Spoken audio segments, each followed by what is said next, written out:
Good afternoon, everybody. Here's Bill O'Leary coming to you again this Thursday as part of our Thirsty Thursday series. Just a reminder, every Thursday at this time, I'll be talking about a topic of interest as it relates to estate planning and elder law. So again, Bill O'Leary from Legacy Planning Law Group. So as part of our Thirsty Thursday series, if you're thirsting for knowledge and information, then you have absolutely come to the right place. So today's topic is when should I start estate planning? Common question, when should I start? So when should you start estate planning? Well, if you're even thinking about the question, the answer is probably now. You know, most people don't think that they need an estate plan until they're much older or they have more money, but that's simply not true. There is no specific age at which really you should begin to be thinking about estate planning. And it's never too early to consider what would happen to your assets if you pass away. You know, people at every age should put together an estate plan that fits their needs, from something real simple for a 30-year-old to a fully funded trust for somebody who's 60 or older. More on the trust in a minute. So what's kept you from starting your estate planning already?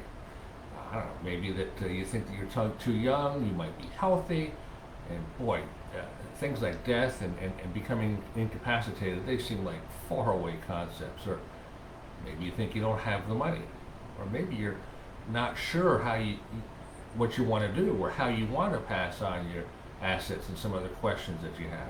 And so that causes you to sort of freeze up and do nothing.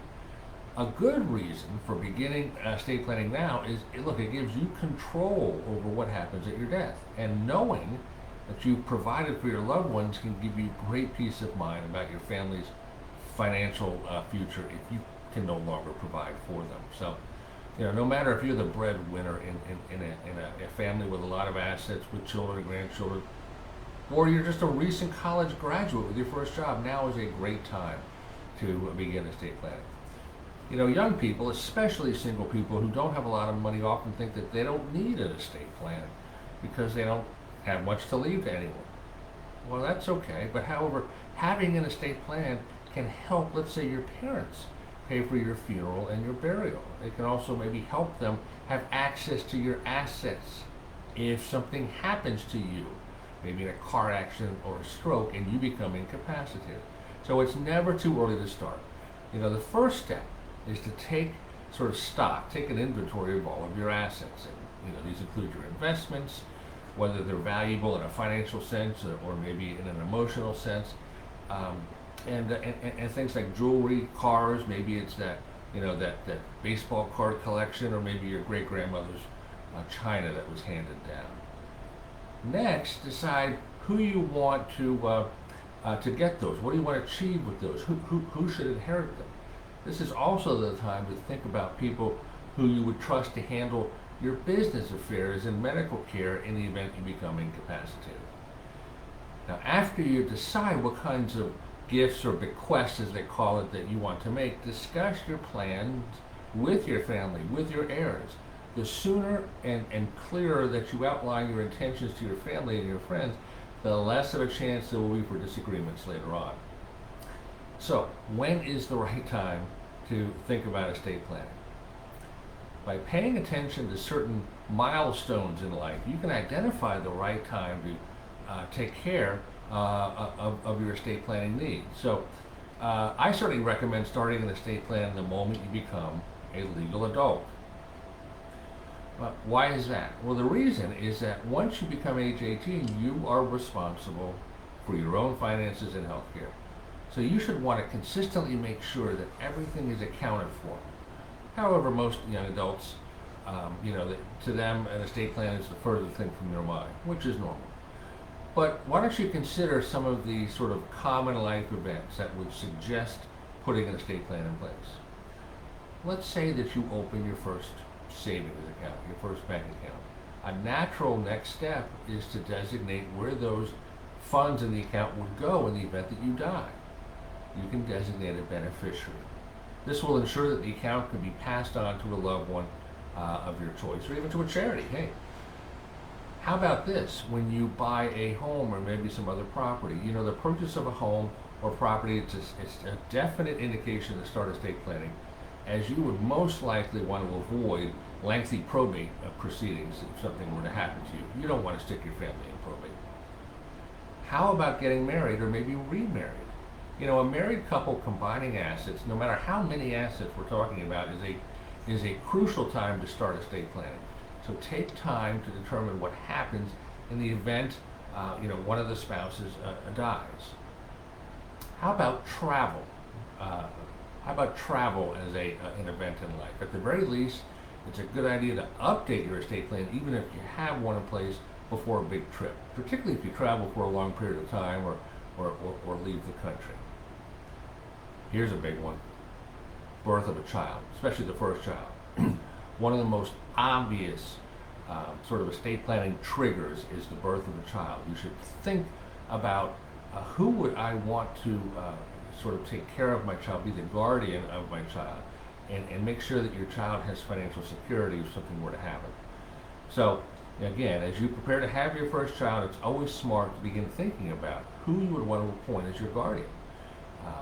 And this is not a thought that many parents want to dwell on, okay? But it's still crucial to get it in writing.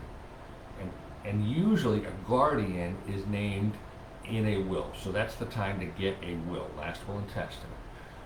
It's important to remember that your will needs to be updated each time you have a new child. So not only the birth of the first child, but if you have other children, you should get the will looked at.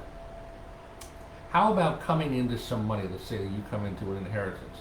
An inheritance can kick in suddenly and provide people with more assets to take care of in the midst of a difficult time.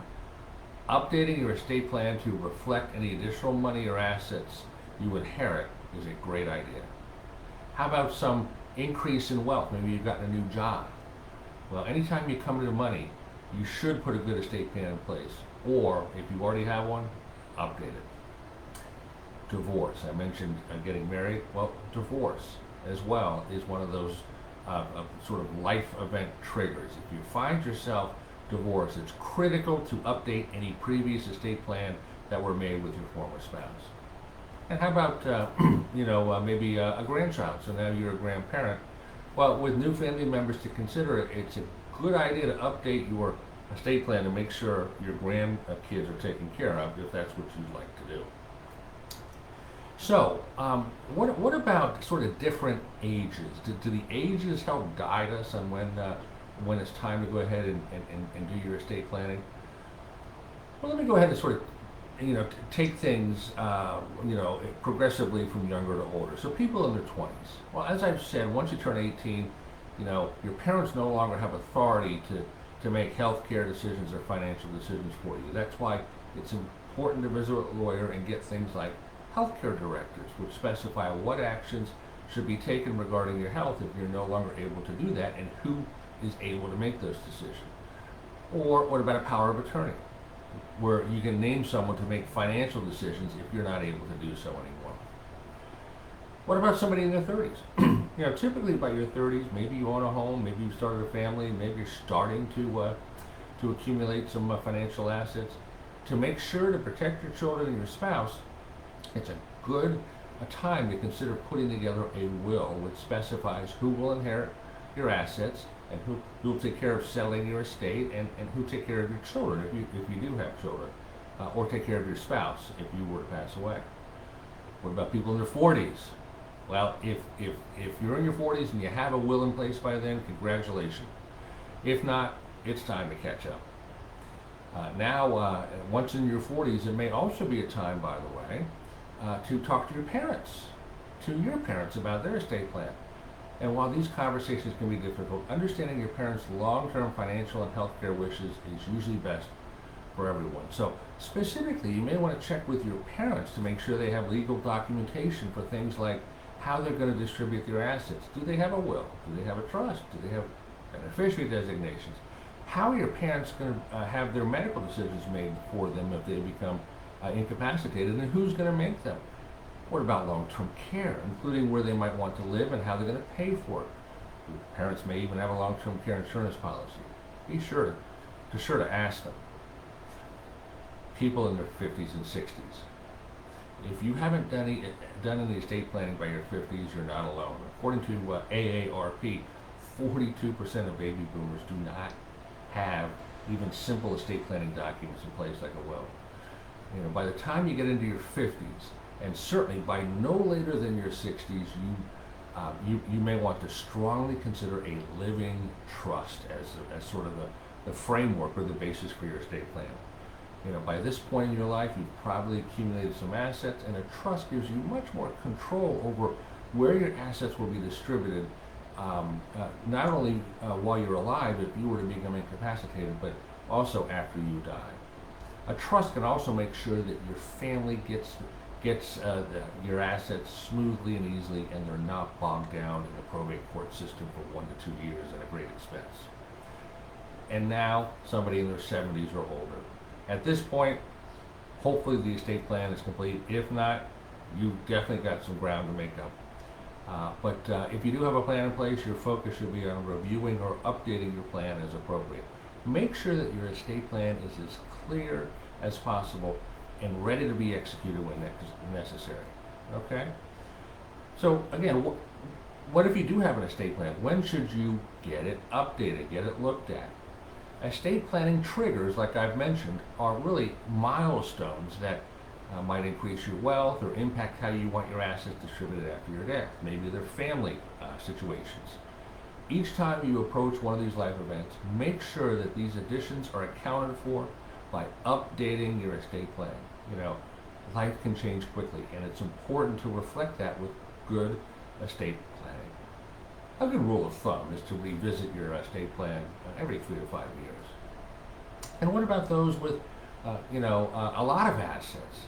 Tragically, many people in these situations still end up passing away without even having a will in place, and this often leaves their family in court battling with each other to gain access to the assets and to the personal property. This is an easily preventable step if you have a valid estate plan in place, especially if you have a revocable living trust like I've mentioned, which is commonly used as sort of the basis or the foundation to a good estate plan. Many people delay creating an estate plan because they don't feel like the current situation calls for it, or worse yet, they don't take action because, again, they believe the situation will be changing significantly in the future. That is a bad approach. It's better to put a place and plan now than, in case something happens tomorrow, understanding you can always change it later. And we work with a lot of clients here at Legacy Planning Law Group, not only putting the initial plan in place, but moving with them on their journey in life, and we're constantly meeting with them to review their plan and update it as life circumstances change. We have a very unique program called our Client Care Program, which allows us to have sort of a continuing relationship with clients. We meet with them regularly. They have access to us where things can be updated and changed so that it's always going to continue to work for them the way that they want. So, hopefully you've learned a thing or two about when should I start estate planning. And if you'd like to know more about when you should start estate planning, and maybe like to know how we can help, we'd be happy to talk to you. You can book a free 15-minute phone call with our team. Just go to our main Facebook page and select the Book Now button. This call will give you a chance to share with us what your concerns are and what your situation is, to see whether we can help you, and it will also give us both a chance to see whether we might be a good fit for each other. Again, this call, 15-minute call, is complimentary. If you'd rather not go through the Facebook page and just call the office directly, feel free at 904-880-5554, or just Google us, Legacy Planning Law Group. So I hope you've enjoyed this talk on when should I start estate planning. Again, I plan on giving another Facebook Live talk again next Thursday at about the same time as part of our Thirsty Thursday series. Same day, same time, Thursday, just a different topic. So if you're thirsting for knowledge, we'll quench your thirst. So this is Bill O'Leary signing off for now, and on behalf of the entire team here at Legacy Planning Law Group, Team Legacy, I want to thank you for spending some time with us, and I want you to go make it a great day.